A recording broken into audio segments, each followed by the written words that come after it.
सो after understanding vectors, next title और next topic जो है दैट इज रिलेटिव वेलोसिटी, मतलब how to deal with relative velocity in terms of vectors now, and is very easy concept, बहुत easy है। चलिए इसको start करते हैं। सो टाइटल दे दीजिए relative velocity,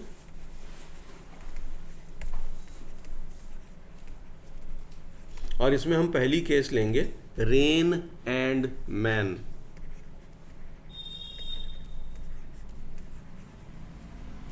rain and man, पहले तो इसका डायग्राम समझ लें, ठीक है।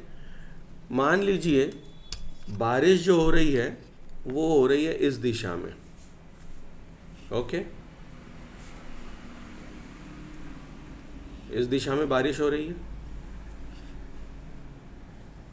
तो मैंने एक लाइन लंबी खींच ली अपना वेक्टर बनाने के लिए, ठीक है, ओके।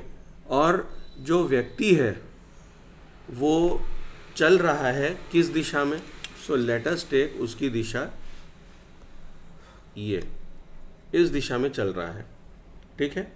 तो वेलोसिटी ऑफ मैन क्या है, इट इज vm, ये वेलोसिटी ऑफ मैन है, और उसके वेक्टर बनाया मैंने, इसका मतलब कि जितना भी मैग्नीट्यूड, जितनी लंबी मैंने लाइन बनाई है वो उसका मैग्नीट्यूड है, उस व्यक्ति का मैग्नीट्यूड है। आ गई बात समझ में, ठीक है। मान लो ये 2 सेंटीमीटर है, एंड पर सेंटीमीटर मीन्स 1 मीटर पर सेकेंड, तो 2 सेंटीमीटर की अगर है तो मान लीजिए उसकी वेलोसिटी है 2 मीटर पर सेकेंड, ऐसा मानने का तात्पर्य, समझ गए आप, ठीक है।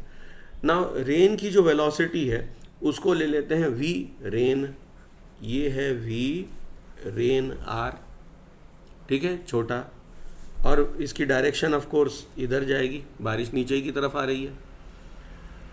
अब हमारा प्रश्न ये है कि सामान्यतः हम लोग क्या करते हैं, छतरी ऐसे सीधी ले लेते हैं, पर जब हम चलते हैं तो हम अपने दिशा को बदलते हैं, छतरी की दिशा को बदलते हैं विथ रिस्पेक्ट टू रेन।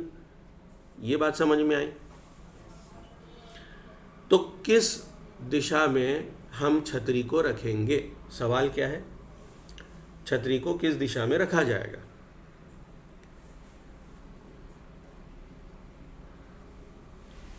ठीक है। नाउ रिलेटिव वेलोसिटी हम लोगों ने क्या पढ़ी थी, याद है? What was the formula? हाँ,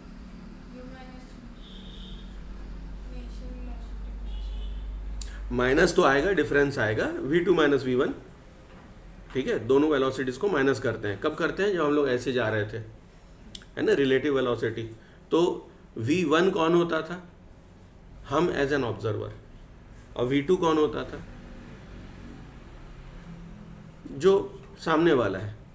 अब यहाँ पर मैन और रेन में आप क्या हो सकते हैं, बारिश तो हो नहीं सकते, आप बारिश होंगे है ना।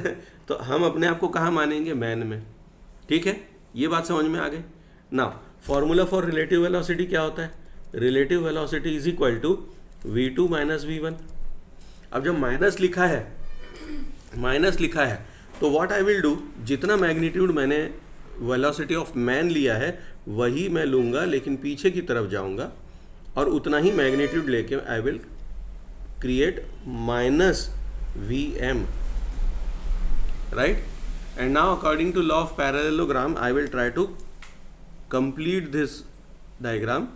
इसको मैं complete करूँगा। ये यहाँ पर मेरा आंसर आएगा जिसमें वेलोसिटी ऑफ रेन यहाँ पर है, ऐसा कर दिया जाए, ये बेटर है ना, इसको समझिए आप। चलिए मैं समझाता हूँ। This is velocity of rm, हाँ, now this would be much more logical. अब समझिए, बारिश एक्चुअली वर्टिकली डाउनवर्ड्स हो रही है, बारिश एक्चुअली कैसे हो रही है, vertically downwards, okay. Now this is better, ये अगर बादल हैं वर्टिकली डाउनवर्ड बारिश हो रही है, ठीक है।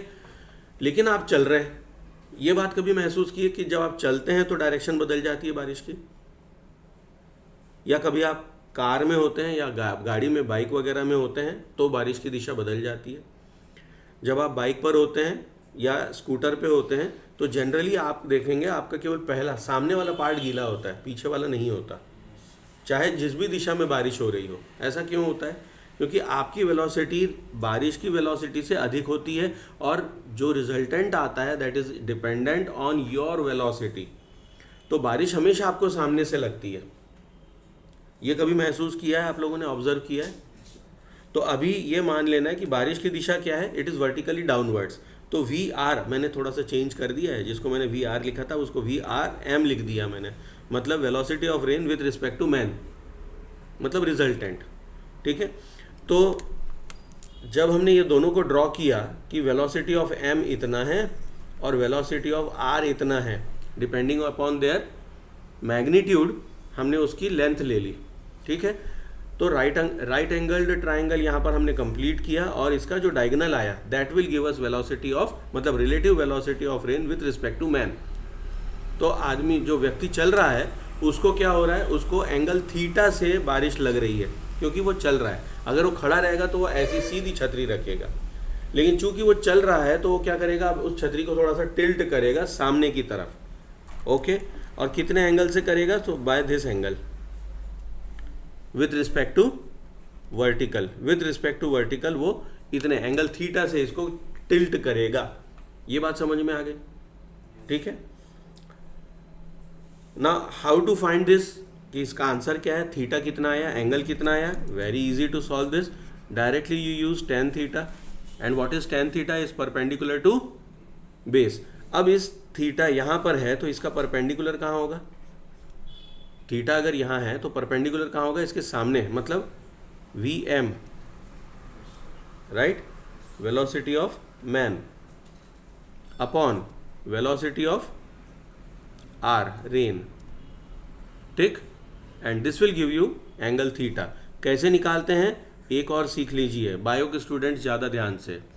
थीटा इज इक्वल टू, यहाँ पर जैसे हम लोग स्क्वायर को उस तरफ ले जाते हैं तो रूट लगा देते हैं, ये पता है, स्क्वायर अगर उस तरफ जाता है तो रूट लग जाता है। tan भी तो एक मैथमेटिकल ऑपरेशन है, एक फंक्शन है। जैसे स्क्वायर करना एक फंक्शन है, मैथमेटिकल ऑपरेशन है, similarly tan is one of the function.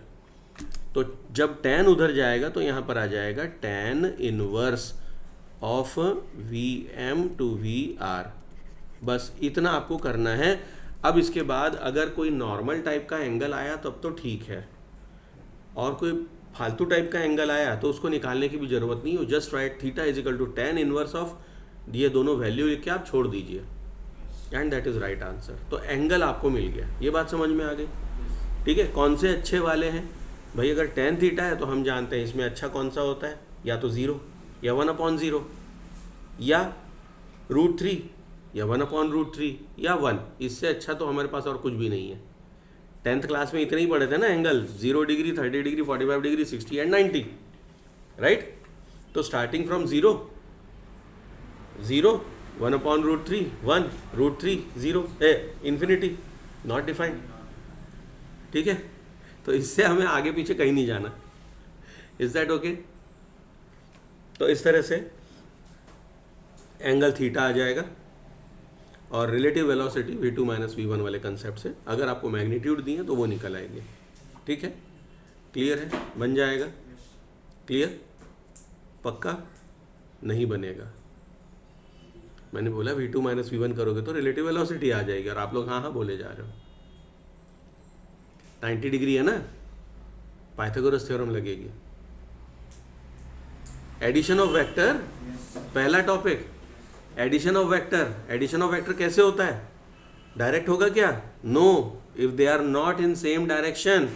यहाँ तो डायरेक्शन बदल गई ना, एंगल थीटा आ रहा है दोनों के बीच में, देन डेफिनेटली यहाँ पर चूंकि दोनों के बीच फाइनल आंसर यहाँ जो है दैट इज, मतलब ये राइट एंगल्ड ट्राइंगल बन रहा है, इसीलिए यहाँ पर आप इसमें डायरेक्ट पाइथागोरस थ्योरम लगाएंगे and your V R M would be equal to V M square plus V R square पूरे का root, and this would be giving you your magnitude. I hope this is clear to everyone now. अब clear हुआ कि नहीं? अभी भी हाँ हाँ बोल रहे थे, बोले v2 माइनस v1 से आंसर आ जाएगा, नहीं आएगा। ठीक है, ओके।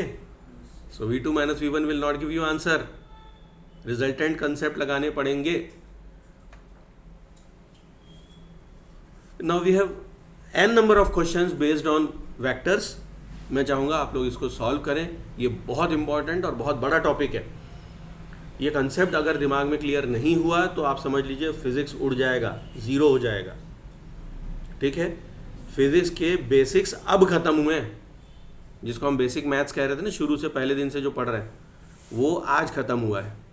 यहाँ बेसिक्स ऑफ फिजिक्स यहाँ ख़त्म होता है. अब तो एप्लीकेशन है. Now applied mathematics will start. So what exactly is physics? Physics is applied mathematics. So now we will start applying vectors, calculus and trigonometry. और इन तीन से हमें क्या मिलने लगेगा? अब आंसर मिलने लगेगा. ठीक है, अब जितने भी फिजिकल कंसेप्ट्स हैं अब उन पर हम डील करेंगे.